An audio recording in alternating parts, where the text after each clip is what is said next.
diagonal down, diagonal down.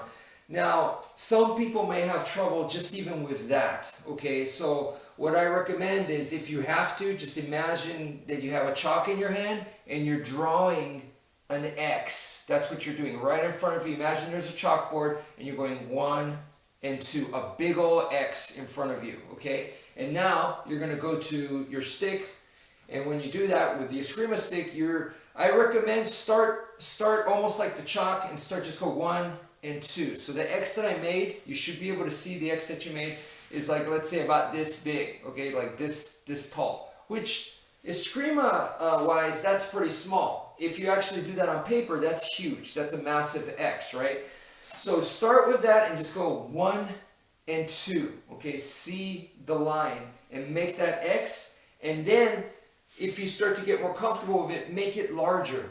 1 and 2. I start off like this and I teach people like this, and some people they can't follow that. It's too much, you know. So 1 and 2. So don't immediately do that. Like I said, if you're having a hard time, just start smaller like that, okay? And then once you start making it larger and larger, the purpose for making it so large like this is I want the body mechanics.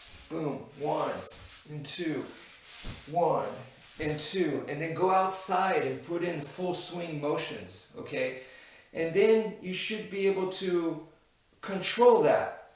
Control the angle, so you can make the X very, very thin and tall like this, or you can make it very, very wide, like so, flat and wide. You know, you should be able to control those angles. You should be able to control, you know, if you decide to go massive ones or small ones. And notice, that's a swing, my shoulder turns, my whole body turns, or I could do it just here without turning anything. So those all come into play strategy-wise, okay? But you could just start with this X motion right there. Thank you for watching, and take care, folks.